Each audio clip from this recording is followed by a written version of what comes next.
IVS good afternoon. Prayag సమర్పిస్తున్న smart invest కార్యక్రమానికి స్వాగతం. మార్కెట్ వరుసగా రెండో రోజు కూడా లాభాల బాటలో పయనిస్తున్నాయి.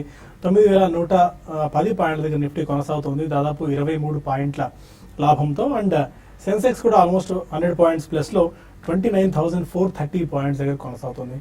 9,100 పాయింట్స్ పైన నిఫ్టీ కొనసాగుతూ ఒక రకంగా కొద్దిగా పాజిటివ్ సెంటిమెంట్ లాంటిది అనుకోవాలి. బట్ కాకపోతే లాస్ట్ ఒక హాఫ్ అన్ అవర్ 45 మినిట్స్ నుంచి మాత్రం కొద్దిగా సెల్లింగ్ ప్రెషర్ పెరుగుతున్నట్టుగా అనిపిస్తుంది. 9,120, 125 పాయింట్స్ దగ్గర ఉన్న ఇది ఆల్మోస్ట్ 130 కదా ఇవాళ ఇంట్రాడే హై 9,132. 22 పాయింట్స్ దాకా పీక్ నుంచి కొద్దిగా వీక్ అయింది. బట్ స్టిల్ ఒక 10-15 పాయింట్స్ డిప్ మనకు కనిపించింది లాస్ట్ హాఫ్ అన్ అవర్ 45 మినిట్స్తో పోల్చుకున్నట్టయితే. When compared with other Asian peers మన మార్కెట్స్ కాస్త పర్వాలేదన్నట్టు అన్న పర్ఫార్మెన్స్ మనకు కనిపిస్తుంది. అండ్ ఈరోజు మార్కెట్స్ని లీడ్ చేస్తున్న సెక్టార్ ఏదైనా ఉంది అనుకుంటే అది ప్రభుత్వ రంగ బ్యాంకులు బ్యాంకులు అని చెప్పుకోవాలి. బ్యాంకింగ్ రంగ షేర్స్ చాలా పటిష్టంగా కనిపిస్తుంది. బ్యాంక్ నిఫ్టీ చాలా స్ట్రాంగ్గా ఇవాళ పర్ఫామ్ చేయడం మనం చూస్తున్నాం. బ్యాంక్ నిఫ్టీ ఆల్మోస్ట్ 220 పాయింట్స్ ప్లస్లో ట్రేడ్ అవుతుంది, 21,115 ఆడ్ లెవెల్స్ దగ్గర. ఇప్పటివరకు ఐసిఐసిఐ బ్యాంక్, ఐటీసీ షేర్స్ మార్కెట్స్ను లీడ్ చేస్తున్నాయి. 2 స్టాక్స్లో మంచి బయింగ్ ఇంట్రెస్ట్ రావడం వల్ల అండ్ ఈ 2 హెవీ వెయిట్ స్టాక్స్ కావడం వల్ల మార్కెట్స్ ఈరోజు ఈ పుష్ మనకు కనిపిస్తుంది. ఎస్పెషల్లీ ఇవాళ మనకి reserve bank of India and finance ministry and వివిధ బ్యాంకుల అధిపతులు ఇవాళ భేటీ అయ్యారు. ఎన్పిఏల సమస్యలు ఎలా పరిష్కరించాలి, ఎందుకంటే కొండలా పేరుకుపోతున్న ఈ అప్పుల కుప్పను ఏ విధంగా తగ్గించవచ్చు అన్న దీని మీద చర్చించేందుకు మేబీ ఒక direction reserve bank of India నుంచి కానీ ఫైనాన్స్ మినిస్ట్రీ నుంచి కానీ వచ్చే అవకాశం ఉందని చెప్పి స్టేట్ ఎక్స్పెక్ట్ చేస్తుంది ప్రభుత్వ రంగ బ్యాంకులకి. దీంతో ఇవాళ బ్యాంక్ ఆఫ్ ఇండియా అనుకోవచ్చు, syndicate bank, bank of Baroda, Canara bank, union bank of India, Punjab national bank లాంటి స్టాక్స్ అన్ని 5% దాకా పెరిగాయి. దీన్ని బట్టి మేబీ ఏదో ఒక పాజిటివ్ న్యూస్ ఇండస్ట్రీ ఎక్స్పెక్ట్ చేస్తుంది అనేందుకు దీని ఒక సంకేతంగా మనం భావించాల్సిన అవసరం కనిపిస్తుంది. అండ్ ఇవాళ బ్యాంక్స్తో పాటు financial services, FMCG, metal, reality రంగ షేర్స్లో బయింగ్ కనిపిస్తుంది. బట్ ఆటో, ఐటీ, టెక్నాలజీ రంగ షేర్స్ మాత్రం కాస్త వీక్గా ఇవాళ ట్రేడ్ అవుతూ వస్తున్న పరిస్థితి. ఇవాళ 52 వారాల గరిష్ట స్థాయిని టచ్ చేసిన స్టాక్స్ 60+ దాకా ఉన్నాయి.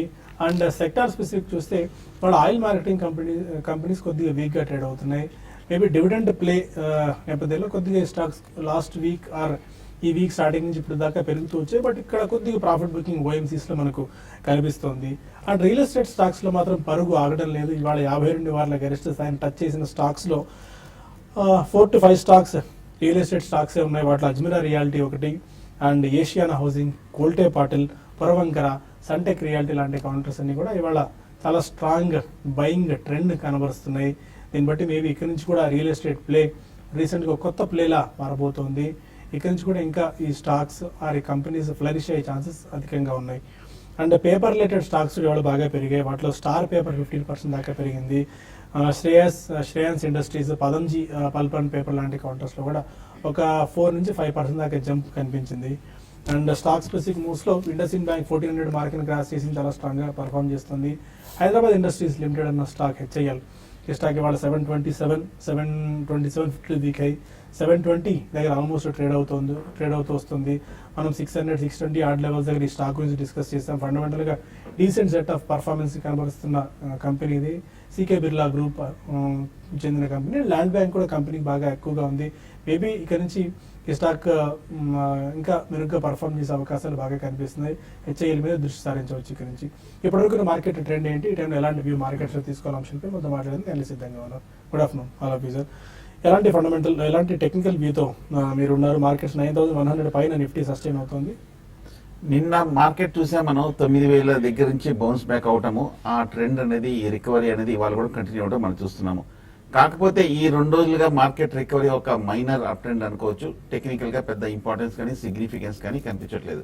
9,200 రెసిస్టెన్స్ మనం చూసాము 2 వారాల క్రితము, అలాగే సపోర్ట్ 9,000 స్థాయి దగ్గర చూసాము. ఈ 200 పాయింట్ల మధ్యన మార్కెట్ ఒక నేరో బ్యాండ్ తోటి ట్రేడ్ అవుతున్నట్టు కనిపిస్తుంది. బహుశా మార్కెట్ ఈ రేంజ్ లోనే వచ్చే వారం కూడా స్ట్రక్ అవడం కానీ, లేదా కనుక మార్కెట్ ఈ రేంజ్ లోనే కొంచెం మూవ్ అయ్యే అవకాశాలు కనిపిస్తుంది. బట్ ఓవరాల్ గా చూస్తే కనుక మార్కెట్ అప్ ట్రెండ్ కి అయితే స్లైట్ గా క్యాప్ పడినట్టు కనిపిస్తుంది.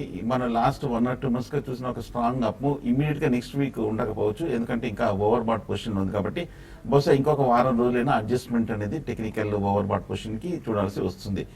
ఈ మైనర్ కరెక్షన్ లో కానీ ఈ కన్సాలిడేషన్ కనుక మార్కెట్ 9,000 స్థాయి కింద బ్రేక్ అయ్యి దాని కింద క్లోజ్ అవుతేనే మార్కెట్లో ఒక షార్ట్ టర్మ్ కరెక్షన్ వచ్చే అవకాశాలు కనిపిస్తుంది. లేదంటే కనుక 9,000 పైన ఉన్నంతసేపు మార్కెట్ మేజర్ ట్రెండ్ పాజిటివ్ ఉంది, మైనర్ ట్రెండ్ మటుకు ఒక స్వల్ప కరెక్షన్ మోడ్ లో కనిపిస్తుంది. అలాగే బహుశా మార్కెట్ నెక్స్ట్ వీక్ కనుక సోమ మంగళ బుధవారాల్లో కనుక 9,100 పైన కనుక ఈ కన్సాలిడేషన్ లో స్థిరంగా క్లోజ్ అయ్యి పటిష్టంగా స్ట్రాంగ్ గా క్లోజ్ అయిందంటే మళ్ళీ మార్కెట్ 9,200 కూడా బ్రేక్ అయ్యే అవకాశాలు కనిపిస్తుంది. కాబట్టి మండే ట్యూస్డేలో బహుశా మార్కెట్ 9,100 పైన కనుక క్లోజ్ అవుతే కనుక ఫ్రెష్ లాంగ్ పొజిషన్స్ అటెంప్ట్ చేయొచ్చు. సో ఓవరాల్ గా మార్కెట్ పాజిటివ్ అనేది మైనర్ ట్రెండ్ మటుకు ఒక స్వల్ప వీక్నెస్, వచ్చే వారం ఒక కన్సాలిడేషన్ మోడ్ లో ఉండే అవకాశాలు కనిపిస్తుంది. మీరు అలాంటి వ్యూతో ఉన్న మార్కెట్స్ మీద bank Nifty and especially bank stocks, PSU bank stocks markets ని డ్రైవ్ చేస్తున్నాయి. మార్కెట్స్ లో ఇవే ఇవాళ ఒక hot sector, hot stock of the డేగా ఇవే ఉన్నాయి. ఎలాంటి గైడెన్స్ ఇస్తారు మీరు? చూడండి, ఇప్పుడు ఉన్న పరిస్థితుల్లో మార్కెట్స్ ఏంటంటే రేంజ్ బౌండ్ ఉండే అవకాశం ఉంది. తర్వాత నెక్స్ట్ వీక్ F&O క్లోజింగ్ కూడా ఉంది కాబట్టి మార్కెట్స్లో ఇదే విధమైన ట్రెండ్ అనేది కొనసాగవచ్చు, రేంజ్ బౌండ్ ట్రెండ్ కొనసాగవచ్చు. మొన్నటి కరెక్షన్ తర్వాత నేను చాలా స్ట్రాంగ్ బౌన్స్ బ్యాక్ నిఫ్టీ కావడం చూసాము. తర్వాత దానికి సపోర్టింగ్గా ఈరోజు మళ్ళీ ఒక చిన్న ఫ్లాట్గా ఓపెన్ అయిన తర్వాత నిఫ్టీ 9146 లెవెల్స్ కూడా వెళ్ళింది ఫ్యూచర్స్. అయితే అక్కడ నుంచి కొంచెం డిప్ వచ్చింది మార్కెట్లో. బట్ ఏదైనా కూడా ఎక్కువగా స్టాక్ స్పెసిఫిక్ యాక్షన్, ఈవెన్ ఇప్పుడు కూడా చూసుకుంటే నిఫ్టీలో పెద్దగా మార్పులు లేకపోయినా కూడా మార్నింగ్ నుంచి ఇప్పటికి కొన్ని stocks like bank of Baroda లాంటివి న్యూ హైస్కి వెళ్ళడము, తర్వాత అదర్ పిఎస్యు బ్యాంక్స్లో కూడా ఫ్రెష్ బయింగ్ ఇంట్రెస్ట్ అనేది రావడము. అంటే ఇక్కడ మన స్టాక్ స్పెసిఫిక్ యాక్షన్ ఉంటుంది. ఇక్కడ నుంచి నెక్స్ట్ వీక్ కొంత మార్కెట్లో వోలటాలిటీ ఉండొచ్చు. కాబట్టి ట్రేడర్స్ పిఎస్యు బ్యాంక్స్లో ఆల్రెడీ లాంగ్ పొజిషన్స్ ఉన్నవాళ్ళు, అంటే ఇన్ని రోజులు చాలా రోజుల నుంచి వెయిట్ చేస్తూ ఉంటారు అంటే వాళ్ళ రేటుకి రావడానికి. కాబట్టి క్లోజర్గా వాళ్ళ రేటుకి వచ్చినప్పుడు కూడా ఎగ్జిట్ కావద్దని చెప్తాను. ఎందుకంటే ఇంకా కొంత పిఎస్యు బ్యాంక్స్లో ర్యాలీ అనేది కొనసాగొచ్చు. దానికి ప్రధాన కారణం గవర్నమెంట్ తీసుకుంటున్న స్టెప్స్ ఏవైతే ఉన్నాయో అవి చాలా పాజిటివ్ అంశము. రాను రోజుల్లో అసెట్ క్వాలిటీ అనేది పిఎస్యు బ్యాంక్స్లో ఇంప్రూవ్ కావచ్చు. తర్వాత ఎన్పిఎస్ కూడా బాగా రాను రోజుల్లో స్లోగా తగ్గే అవకాశాలు ఉన్నాయి. కాబట్టి ప్రస్తుతానికి టైం బీయింగ్ పిఎస్యు బ్యాంక్స్లో లాంగ్ వెళ్ళమంటాను ఎవ్రీ డిప్లో. అదేవిధంగా ఒక బ్యాంక్స్ పక్కన పెడితే మిగతా అదర్ సెక్టర్ పరంగా ఐటీ కంపెనీస్ ఒకటి కొంత వీక్నెస్ అనేది ఈరోజు చూస్తున్నాము. ఈవెన్ క్లోజింగ్ బేసిస్లో కూడా ఐటీ వీక్గానే ఉండవచ్చు. అయితే కొన్ని స్టాక్స్ అరబిందో ఫార్మా లాంటివి డేస్ హైస్లో ఉన్నా కూడా పెద్దగా ఫార్మా స్టాక్స్లో పెద్దగా బయింగ్ ఇంట్రెస్ట్ అయితే కనపడలేదు. ఓవరాల్గా మార్కెట్ అంతా కూడా ఒక బ్యాంక్సే అని చెప్పొచ్చు. దాని తర్వాత కొన్ని సెక్టార్ స్పెసిఫిక్ పేపర్ లాంటి స్టాక్స్లో కూడా ఈరోజు మంచి బయింగ్ కనపడుతుంది. ఏదైనా కూడా క్లోజింగ్ కూడా పాజిటివ్గా ఉండే అవకాశాలు ఎక్కువ ఉన్నాయి. స్టాక్స్ ఇక్కడ నుంచి ఇంకా పెరగవచ్చు అండి. ఓకే, వంశీ గారు, క్రూడ్ ఎలా కనిపిస్తుంది? ఎందుకంటే ఇప్పుడు క్రూడ్ కూడా ఒక హాట్ టాపిక్గా మిగిలింది. ఎందుకంటే చాలా వీక్ అయిపోయింది సడన్గా ఉన్నట్టుండి సడన్ సెల్లింగ్ ప్రెషర్ క్రూడ్లో చూస్తున్నాము. ఇంకా డౌన్ సైడ్ రిస్క్ ఏమేరకు ఉండే ఛాన్సెస్ కనిపిస్తున్నాయి. బట్ స్టిల్ ఒపెక్ లాంటి కంట్రీస్ మళ్ళీ ప్రొడక్షన్ కట్ట దిశగా ఆలోచన చేస్తున్న పరిస్థితి. ఎలాంటి క్యాస్కేడింగ్ ఎఫెక్ట్ క్రూడ్ ఆయిల్ మీద అండ్ ఎస్పెషల్లీ అనేక ఎకానమీస్ ఉండే ఛాన్సెస్ కనిపిస్తున్నాయి? క్రూడ్ మోస్ట్లీ మనకి ఫర్దర్ కిందకు ఉండే అవకాశాలే కనిపిస్తాయండి. ఎందుకంటే మనం పోయిన వారం కూడా అనుకున్నట్టు ఏదైతే ప్రొడక్షన్ కట్స్ మనం చూస్తున్నామో అది ఇంకా ఎఫెక్ట్ రావట్లేదు, మనకు పూర్తిగా ఎఫెక్ట్ అయితే రావట్లేదు. ఎందుకంటే దాదాపు 6 months వర్త్ ఇన్వెంటరీస్ స్టిల్ షిప్స్లో ఉన్నాయన్నమాట. ఆ ఇన్వెంటరీస్ ఇప్పుడు మనకి కొంత సింగపూర్ ఇట్లాంటి ఏరియా పోర్ట్స్ నుంచి రావడం చూస్తున్నాం. సో అది ఇంకా ఎందుకంటే ఇవి మోస్ట్లీ ఒక మేజర్ ఇష్యూ ఏంటంటే ఒపెక్ ఏవైతే షిప్మెంట్స్ ఇవన్నీ ఉంటాయో అవి ఎగ్జాక్ట్ ఒపెక్ కూడా ట్రాక్ చేయదు. ఒపెక్ కూడా థర్డ్ పార్టీ సోర్సెస్ నుంచి తీసుకొని మళ్ళీ అది రిపోర్ట్ చేస్తుంది. కాబట్టి ఒపెక్ రిపోర్ట్ చేసిన ఫిగర్స్ కూడా ఎంతవరకు ఎగ్జాక్ట్ అనేది చెప్పడానికి ఉండదు అనమాట. సో అదొక మేజర్ ప్రాబ్లం. ప్లస్ ఇంకోటి మనకి మిగతా ఏరియాస్ నుంచి షేల్ ఆయిల్ అయితే ఏంటి, మిగతా నార్త్ ఆఫ్రికన్ కంట్రీస్ ఇప్పుడు Libyan production last week 7 lakh barrelsకి పెరిగింది అనమాట. ప్రో గవర్నమెంట్ అంటే ట్రిపోలీ లెగ్ ఉన్న ప్రో గవర్నమెంట్ సోర్సెస్ మళ్ళీ ఆ పోర్ట్ని వాళ్ళు క్యాప్చర్ చేసుకోవడంతో మళ్ళీ ప్రొడక్షన్ పెరిగింది. సో అది ఒక ఎగ్జాక్ట్ ఏంటంటే గ్రాఫ్ లాగా లేదు ప్రొడక్షన్ ప్రస్తుతానికి, ఎక్సెప్ట్ ఫర్ మేజర్ కంట్రీస్. మిగతా కంట్రీస్ అట్లాగే కంటిన్యూ అవుతున్నాయి. సో నా ఉద్దేశం ప్రకారం అయితే అంటే ఇప్పుడున్న fundamental data what ever data మన దగ్గర ఉన్న దాని ప్రకారం ఈ ప్రొడక్షన్ కట్స్ ఫర్దర్ జూన్లో ఎక్స్టెండ్ చేస్తే దాని ఇంపాక్ట్ ఉండే అవకాశం ఉంటుంది. షార్ట్ టర్మ్లో అయితే మోస్ట్లీ రేంజ్ బౌండ్ ఉండే ఛాన్స్ ఉంటుంది. కొంత డౌన్ సైడ్ ప్రెషర్ కూడా కనపడచ్చు మనకి, ఇంకో $2-3 దాకా కనపడచ్చు డౌన్ సైడ్ ప్రెషర్. ఈ డేటాని మనకి కామెక్స్ నైమెక్స్ ఎక్స్చేంజ్లో వీళ్ళు వాళ్ళ సిఎఫ్టీసీ డేటాను చూస్తే నెట్ లాంగ్ పొజిషన్స్ కంటిన్యూస్గా లాస్ట్ 2-3 వీక్స్ నుంచి తగ్గుతూ వస్తున్నాయి. So obviously speculators are cutting their positions అనమాట, లాంగ్ పొజిషన్స్. సో కొంతవరకు డౌన్వర్డ్ ప్రెషర్ ఉండే ఛాన్స్ ఉంటుంది. And any recommendation, gold recommendation ఇస్తున్నారు? గోల్డ్లో ఈరోజు కొంత కరెక్షన్ వచ్చే ఛాన్స్ ఉంటుంది. గోల్డ్ మేజర్లీ మోస్ట్లీ ఇంతకుముందు కూడా చెప్పినట్టు అది demand major countries China and India నుంచి డిమాండ్ పెద్దగా పెరగట్లేదు. At the same time US dollar కూడా కొంత వీక్నెస్ ఉండడంతో అది ఇటు కింద పడకుండా అటు పైకి పడకుండా అదే రేంజ్ బౌండ్లో ఉంటుంది. సో గోయింగ్ ఈ రోజుకి అట్లీస్ట్ కొంతవరకు కరెక్షన్ ఉండే ఛాన్స్ ఉంటుంది. ప్లస్ మేజర్ ఇంపార్టెంట్ థింగ్ ఏంటంటే ఈరోజు ట్రంప్ అడ్మినిస్ట్రేషన్ ఒక మెడికల్ బిల్ని, ఇన్సూరెన్స్ బిల్ని ప్రవేశపెడుతున్నారు. అది కనుక పాస్ కాకపోతే ఆబ్వియస్లీ పెద్ద బ్లో బ్యాక్ అని చెప్పచ్చు. ఎందుకంటే వాళ్ళకి బోత్ హౌసెస్లో మెజారిటీ ఉండి వాళ్ళ ఓన్ బిల్ని పాస్ చేయలేకపోతే విత్ ఇన్ పార్ట్ ట్రంప్కి అగేన్స్ట్గా కొంతవరకు ఉందని ఎక్స్పెక్టేషన్స్ ఉంటాయి. సో దాని మీద గోల్డ్ కొంత పాజిటివిటీ ఉండే ఛాన్స్ ఉంటుంది అదే జరిగితే. ఓకే, మరి ఇంకా కొంతమంది కాలర్స్ లైన్లో ఉన్నారు. తాడేపల్లిగూడెం నుంచి భాస్కర్ ఫస్ట్ కాలం. గుడ్ ఆఫ్టర్నూన్ అలాగే సార్. గుడ్ ఆఫ్టర్నూన్, చెప్పండి sir. Delta Corp present rate లో పైతే డెల్టా కార్ప్ ఎంత కాలం తీసుకుందాం అనుకుంటున్నారండి? హలో, అదే ఎంత కాలానికి తీసుకుందాం అనుకుంటున్నారు? షార్ట్ టర్మ్ గురించా, లాంగ్ టర్మ్ గురించా delta Corp? Sir okay, fine. Okay, delta Corp for short term. Delta Corp ఈ మధ్య చూస్తే కనుక బాగా వాలటిలిటీ మనం చూస్తున్నాము. మొన్న కరెన్సీ బ్యాన్ ముందు చూస్తే కనుక 190 దగ్గర నుంచి 100 రూపాయల వరకు ఇంచుమించు 50% పడిపోవడం చూసాము. మళ్ళీ ఈ 2 నెలల్లో కూడా మార్కెట్ సపోర్ట్ తోటి కూడా స్ట్రాంగ్ రీబౌండ్ అనేది రావడం మనం చూస్తున్నాము. అంటే ఇప్పుడు ప్రెసెంట్ 180 అంటే మొన్న వచ్చిన హై అయితే 190 దగ్గరకు ఉందో ఆ లెవెల్ దగ్గరకు వచ్చే అవకాశం కనిపిస్తుంది. నా ఉద్దేశం అయితే టెక్నికల్ గా చూస్తే కనుక ఇంకా స్ట్రాంగ్ రెసిస్టెన్స్ 190 దగ్గర కనిపిస్తుంది. ఓవర్ బాట్ పొజిషన్ లో కనిపిస్తుంది. పైగా మొన్న రిజల్ట్స్ కూడా చూస్తే కనుక అంత ఆశాజనకంగా రాలేదు కాబట్టి వాల్యుయేషన్స్ కూడా ఇంకా అట్రాక్టివ్గా లేదు కాబట్టి సో బహుశా ఈ లెవెల్లో అప్ ట్రెండ్కి 190 నుంచి షార్ట్ టర్మ్ అంతగా పెరిగే అవకాశం కనిపించట్లేదు. సో రిస్క్ టు రివార్డ్ అంత ఫేవరబుల్గా లేదు కాబట్టి నా ఉద్దేశం ఫ్రెష్ బయింగ్ అయితే అవాయిడ్ చేయడం మంచిది. బట్ స్పెక్యులేటివ్గా ఏమైనా పెరగచ్చు కొంచెం ఒక 10 రూపీస్ 15 రూపీస్. బట్ కానీ సస్టైన్డ్ అప్ ట్రెండ్ రావాలంటే ఇన్వెస్ట్మెంట్ పాయింట్ ఆఫ్ వ్యూ అయితే ఇది కరెక్ట్ టైం కాదనిపిస్తుంది. దీని బదులు వేరే స్టాక్స్ని కన్సిడర్ చేయొచ్చు. ఓకే, ఇక మరిన్ని కాల్స్ అండ్ ఈమెయిల్స్ తీసుకునే ముందు ప్రయాగ్ స్మార్ట్ ఇన్వెస్ట్లో చిన్న బ్రేక్ తీసుకుందాం.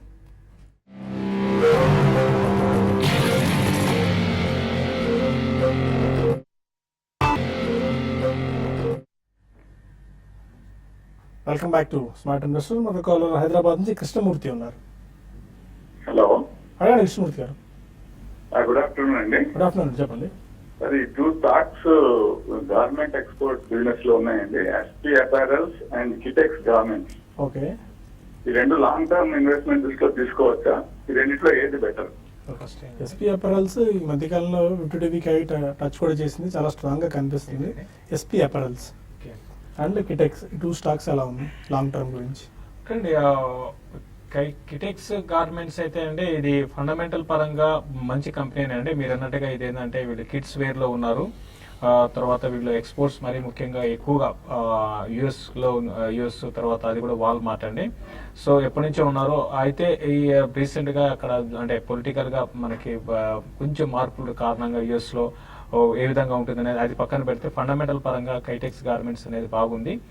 తర్వాత రీసెంట్ రిజల్ట్ అంటే మన రిజల్ట్ కూడా బాగానే ఉన్నాయండి. కాబట్టి మీరు దీన్ని మీరు లాంగ్ టర్మ్ ఇన్వెస్ట్మెంట్ కోసం కన్సిడర్ చేయొచ్చు. ప్లస్ రీసెంట్ డేస్లో ఇది చూస్తే బాగా కన్సాలేషన్లో ఉంది. ఒక టైంలో కొంచెం డౌన్ ట్రెండ్ ఉన్నది కాస్త ఇప్పుడు స్లోగా కన్సాలేషన్ నుంచి అప్ ట్రెండ్కి వచ్చింది. తర్వాత ఎస్పీ అపారల్స్ గురించి అడిగారు. ఇదేంటంటే టెక్నికల్గా మాత్రం చాలా స్ట్రాంగ్ ఉందండి ఇది కంపేర్ టు కిటెక్స్ గార్మెంట్. అయితే దీనికన్నా ఎస్పీ అపారల్స్ కన్నా మీరు కైటెక్స్ వైపు వెళ్ళడం మంచిది. ఎందుకంటే ఒక 6 నుంచి 8 నెలలుగా కన్సాలేషన్ లో ఉంది కాబట్టి మంచి అప్ ట్రెండ్ బ్రేక్అవుట్ రావడానికి అవకాశం ఉంది. డౌన్ సైడ్ రిస్క్ కూడా కైటెక్స్ గార్మెంట్స్ లో పెద్దగా లేదండి. కైటెక్స్ గార్మెంట్స్ వైపు మీరు లాంగ్ టర్మ్ కోసం మీరు ఇన్వెస్ట్మెంట్ చేసుకోమని చెప్తారు. శ్రీనివాస్ మరో కాల్ ఉన్నారు, అడగండి శ్రీనివాస్ గారు. హలో శ్రీనివాస్, నేను గుడ్ ఆఫ్టర్నూన్ శేష్ గారు. నేను టీవీఎస్ మోటార్ ఫీచర్ 438లో బై చేశానండి. దాని లెవెల్స్ ఒకసారి చెప్పగలరా? అట్లాగే జూబ్లెంట్ ఇండస్ట్రీస్ 400లో కొన్నానండి, తగ్గింది. ఈ రేట్ లో యావరేజ్ చేసుకోవచ్చా? టీవీఎస్ మోటార్స్ 438 ఫ్యూచర్ లో అండ్ జూబిలెంట్ ఇండస్ట్రీస్ 400లో. చూడండి, టీవీఎస్ మోటార్స్ కొంచెం లాస్ట్ ఫ్యూ డేస్ గా కొంత ఆటోమొబైల్ స్టాక్స్ లో కొంత వీక్నెస్, మరి ముఖ్యంగా టూ వీలర్ సెగ్మెంట్ లో కొంత వీక్నెస్ అనేది చూసామండి. అంటే మీరు ఫ్యూచర్ లో తీసుకున్నారు కాబట్టి ప్రస్తుతం అయితే ఈ స్టాక్ కి ఆ లెవెల్స్ పరంగా చూడాలంటే ఆల్రెడీ మీరు తీసుకున్న దగ్గర నుంచి ఒక 10 రూపీస్ దగ్గర కరెక్ట్ అయింది. 422 ఆ లెవెల్లో కొంత దీనికి సపోర్ట్ రావచ్చండి. అయితే ఈ సిరీస్ లో ఇది బాగా పెరుగుతుంది అయితే అనుకోలేము. అంటే నెక్స్ట్ అప్ మూవ్ స్టార్ట్ అయితే 440 దాకా వెళ్ళొచ్చండి. అయితే ఓవరాల్ గా మార్కెట్ బుల్లిష్ ఉన్నాయి కాబట్టి మీరు బెటర్ ఏంటంటే 422, 424 ఆ లెవెల్లో మీరు స్టాప్ లాస్ పెట్టుకొని మీరు హోల్డ్ చేసి క్లోజర్ గా మీ లెవెల్ వస్తే మీరు ఎగ్జిట్ కావడానికి ప్రయత్నించండి. ర్యాలీస్ లో ఎగ్జిట్ కమ్మంటాను. పెద్దగా ఈ సిరీస్ లో అయితే మీకు ఈ స్టాక్ అయితే పెరుగుతుందని అనుకోనండి. తర్వాత జూబ్లెంట్ ఇండస్ట్రీస్ గురించి అడిగారు. ఇది 400 లో తీసుకున్నా అన్నారు. ఇది ఈ మధ్యకాలంలో బాగా వీక్ ఉందండి. జస్ట్ మనకి 140 నుంచి 400 వైపు వెళ్ళి అక్కడ నుంచి కరెక్ట్ అవుతూ వచ్చింది. ఇన్వెస్ట్మెంట్ కి అయినా కూడా ఏంటంటే, ఎందుకంటే దీని ముందు బాగా పెరిగింది కాబట్టి షార్ట్ టర్మ్ ట్రెండ్ మాత్రం వీక్నెస్ ఉండే అవకాశం ఉంది. ఇన్వెస్ట్మెంట్ పరంగా కూడా ఇది పెద్దగా ఇక్కడ నుంచి పెరుగుతుంది అనుకోనండి. ఓవరాల్ గా జూబ్లెంట్ ఇండస్ట్రీస్, జూబ్లెంట్ గ్రూప్ లో ఇది ఇంకొక అంటే 2-3 వీక్ ఉన్నాయి. అందులో జూబ్లెంట్ ఇండస్ట్రీస్ కూడా వీక్ గా ఉందండి. ప్రస్తుతానికి మీరు హోల్డ్ చేసి దీన్ని ర్యాలీస్ లో మీరు ఎగ్జిట్ కావడానికి ప్రయత్నించేయండి. హైదరాబాద్ నుంచి కృష్ణారెడ్డి మరో కాలర్. అడగండి కృష్ణారెడ్డి గారు. హలో హలో చెప్పండి, క్వశ్చన్ అడగండి. సార్ నమస్కారం అండి. నమస్కారం. మీ టీవీ వాళ్ళని తగ్గించి క్వశ్చన్ అడగండి. సార్ నమస్కారం అండి. నమస్కారం, చెప్పండి. సార్ నేను కెన్ఫాబ్ అండి. Hello okay Chemfab India. ఓకేనండి, ఫైన్. కెమ్ఫాబ్ ఇండియా తీసుకున్నట్టున్నారు. కెమ్ఫాబ్ చూస్తే కనుక టెక్నికల్ గా ఈ స్టాక్ కొంచెం బాగా పెరుగుతూ వచ్చిందండి. ఆ తర్వాత ఒక లాస్ట్ 1 year గా చూస్తే కనుక ఈ స్టాక్ 50 రూపాయల దగ్గర నుంచి 350 రూపాయల వరకు పెరగటం చూసాము. కానీ బాగా ఓవర్ బాట్ పొజిషన్కి వచ్చేసి మన హైయర్ లెవెల్లో 350, 380 రూపీస్ దాటలేకపోయింది. అప్పటికే ఓవర్ బాట్ పొజిషన్కి వచ్చేసి లాస్ట్ 1 or 2 months గా చూస్తే కనుక మార్కెట్ రికవరీలో మార్కెట్ ఇంత పీక్ లో ఉన్నప్పటికీ కెమ్ఫాగ్ మటుకు బాగా తగ్గుతూ వస్తుంది. ఫండమెంటల్ గా చూస్తే కనుక పర్వాలేదు, రీజనబుల్ గానే పెర్ఫార్మ్ చేస్తున్న కంపెనీ. వాల్యుయేషన్స్ చూస్తే మనకు కూడా ఈ లెవెల్ అట్రాక్టివ్ గా కనిపిస్తుంది. కాకపోతే లాంగ్ టర్మ్ లో బాగా పెరగపోయింది. బట్ షార్ట్ టర్మ్ లో కొంచెం వీక్నెస్ వచ్చే అవకాశం కనిపిస్తుంది. ఒకవేళ కనుక క్లోజర్ టు 230, 240 దగ్గర వస్తే కనుక అక్కడ మేజర్ లాంగ్ టర్మ్ సపోర్ట్ కనిపిస్తుంది. ఆ లెవెల్లో చూస్తే కనుక తగ్గినప్పుడు వాల్యుయేషన్స్ ఇంకా అట్రాక్టివ్ గా కనిపిస్తుంది కాబట్టి ఒక చిన్న డిప్ లో బై చేయొచ్చు. అండ్ వైజాగ్ నుంచి ఇంద్రలక్ష్మి మరో కాలర్. అడగండి లక్ష్మి గారు. కేసీ గారండి, నాకు సమ్మర్ ఫర్టిలైజర్స్ మొన్న ఇచ్చారు కదా, 84-30 పేజీల్లో తీసుకున్నానండి. అది కిందకు వచ్చింది. దాన్ని యావరేజ్ చేసుకోమంటారా లేదంటే అలా దాన్ని అమ్మేయమంటారా? ఓకే అండి. టైం ఒకటండి, నేను చెప్పింది కూడా ఏంటంటే ఫ్యూ మంత్స్ కోసం అండి. అదే రోజు కొనుక్కొని అదే రోజు అమ్ముకోమని చెప్పలేదు. ప్లస్ 1 or 2 days కూడా కాదండి. చంబల్ ఫెర్టిలైజర్స్ ఓవరాల్ గా స్టాక్ ఇక్కడ నుంచి ఇంకా బాగా పెరగడానికి అవకాశాలు కనపడుతున్నాయి. దీనికి 2-3 కారణాలుగా చెప్పొచ్చు. ఫండమెంటల్స్ బాగా ఇంప్రూవ్ అవుతున్నాయి. లాస్ నుంచి ప్రాఫిట్ వస్తుంది, అదొక కారణం అని చెప్పొచ్చు. ప్లస్ ఓవరాల్ గా ఫెర్టిలైజర్ స్టాక్స్ లో ఇది ఒక కొన్ని ఏళ్ల నుంచి కూడా చూసుకుంటే అంత పెద్దగా పెరగలేదు. ప్లస్ పెరగడానికి రెడీగా ఉంది. టెక్నికల్ గా కూడా మంచి అప్ ట్రెండ్ ఉందండి. కాబట్టి దాని దృష్టిలో పెట్టుకొని మీరు హోల్డ్ చేయండి. మీరు యావరేజ్ ఎప్పుడు చేయాలంటే బాగా ఒక 10-15% అనే నార్మల్ మార్కెట్ కండిషన్ లో 10-15% పడినప్పుడు మీరు యావరేజ్ చేయండి. ఇంకా మీకు కొనాలనుకుంటే మాత్రం నెక్స్ట్ 2-3 నెలల కోసం అట్లీస్ట్ 3 నెలలను టార్గెట్ పెట్టుకోండి. కొనాలనుకుంటే కొనుక్కోండి, యావరేజ్ అని కాదు. మీరు ఎవరీ డిప్ లో కూడా కొనుక్కోమని చెప్తాను. మీకు నెక్స్ట్ 3 months కి ఇక్కడ నుంచి అట్లీస్ట్ ఒక 15% పైన మీకు కొంచెం ఇక్కడ నుంచి పెరగడానికి అవకాశాలు ఉన్నాయండి. వెస్ట్ గోదావరి నుంచి రవీంద్ర మరో కాలర్. సార్ నమస్తే చేశారు. నా డిమెట్ అకౌంట్ ఉన్న బ్రోకరు హిందుస్థాన్ జింక్ కొనుక్కోండి డివిడెండ్ ఉంది కదా అని సలహా ఇచ్చారు. పాటించొచ్చా? అదొకటి. తర్వాత ఇందుకు రెమెడీస్ 260లో 50 షేర్లు ఉన్నాయండి. ఓరియంట్ పేపర్ 65 రూపాయల్లో 50 ఉన్నాయి. ఇవి ఏం చేయాలి ఒకసారి? డివిడెంట్ వచ్చిన కూడా ఎక్స్ డివిడెంట్ అయిపోతుంది అండి తీసుకున్న. దానివల్ల మీకు కేవలం డివిడెంట్ గురించి తీసుకుంటే పెద్ద ప్రయోజనం అయితే దాని గురించి ఉండదు. ఒకవేళ డివిడెండ్ కోసం తీసుకోవాలనుకుంటే అది మీ ఇష్టం, మీ చాయిస్ అండి. షేర్ ఇప్పుడు షేర్ పరంగా అంటే ఇన్వెస్ట్మెంట్ పరంగా వేరు, ఓన్లీ డివిడెండ్ కోసం మీరు ప్లే చేసుకోవాలి, డివిడెండ్ కరెక్ట్ టైంలో కొని మీకు డెలివరీ వచ్చిన తర్వాత మళ్ళీ ఎక్స్ డివిడెండ్ అయినా అమ్ముకునే పని అయితే మీ ఇష్టం, మీరు తీసుకోవచ్చు అండి హిందుస్థాన్ జింక్, అది మీ చాయిస్ అండి. అది నేనైతే దాన్ని అంటే డివిడెండ్ కోసం అయితే నేనైతే చెప్పను.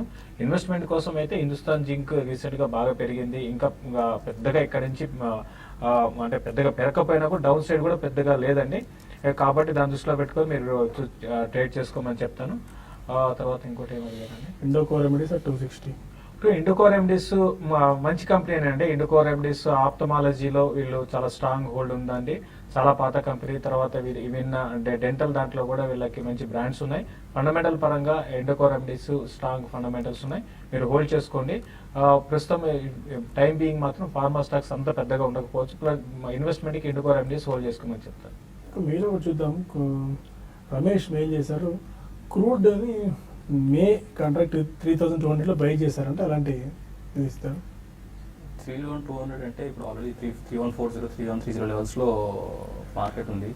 సో ఈ రోజు కూడా కొంతవరకు వీక్నెస్ ఉండే అవకాశాలు కనిపిస్తున్నాయి. మీరు బెటర్ ఏంటంటే 3080 ఆ లెవెల్స్ కింద స్టాప్ పెట్టుకుని మెయింటైన్ చేయండి. కొంతవరకు అట్లీస్ట్ 3180 ఆ లెవెల్స్కి వచ్చినా కానీ కవర్ చేసి బయట ఉండడం బెస్ట్. ఓకే, మరొక మెయిల్, ఎన్ఈసిసి గురించి రెగ్యులర్గా మెయిల్స్ వస్తున్నాయండి. ఎన్ఈసిసి అన్న స్టాక్ గురించి మనం పదే పదే చెప్తున్నాం. ఈ నార్త్ ఈస్టర్న్ క్యారింగ్ కార్పొరేషన్ అన్న పేరుతో మనందరికీ ఎస్ఎంఎస్లు వస్తున్నాయి, మీకే కాదు మా అందరికీ కూడా ఎస్ఎంఎస్లు వస్తున్నాయి. ఇక్కడ ఈ స్టాక్ నుంచి చాలా దూరంగా ఉండండి, ఇది ఒక స్పెక్యులేటెడ్ యాక్టివిటీ జరుగుతున్న స్టాక్, ఇది సంథింగ్ సస్పిషియస్ యాక్టివిటీ అయితే ఈ స్టాక్లో జరుగుతుంది. ఇప్పుడు కనుక ఈ స్టాక్లో మీరు తీసుకున్నారంటే హ్యూజ్ మేబీ పెరిగితే పెరగచ్చేమో ఇక్కడ నుంచి, బట్ రిస్క్ ఫ్యాక్టర్ అయితే చాలా ఎక్కువగా ఉంది. ఎనీథింగ్ మీరు ఏదైనా సుందరగా యాడ్ చేస్తారా ఎన్ఈసిసి గురించి? మనం ఇప్పటికే ఈ వేదిక ద్వారా అనేక సందర్భాలు చెప్పి ఉన్నాం ఎన్ఈసిసి గురించి. ఈసీసీ చూస్తే కనుక ఫండమెంటల్ కూడా ఏం పెద్ద కనిపించట్లేదు. టెక్నికల్ గా చూస్తే కనుక ఈ స్టాక్ లో వాలిటిలిటీ బాగా ఉంది, వాల్యూమ్స్ కూడా చాలా తక్కువగా కనిపిస్తోంది. గత 4-5 క్వార్టర్లు చూస్తే కనుక రిజల్ట్స్ కూడా చాలా వీక్ గా కనిపిస్తోంది. స్టాక్ లో బోత్ ఫండమెంటల్ టెక్నికల్ గా వీక్ గా ఉంది కాబట్టి కొంచెం దూరంగా నటించింది. ఫైన్, ఇంకా మనకు టీవీ5 న్యూస్లో సమయం మించిపోతుంది. టీవీ5 మనీలో కలుద్దాం యూట్యూబ్ వేదిక ద్వారా. అక్కడ మరిన్ని కాల్స్ అండ్ ఈమెయిల్స్ తీసుకుందాం. Stay with us.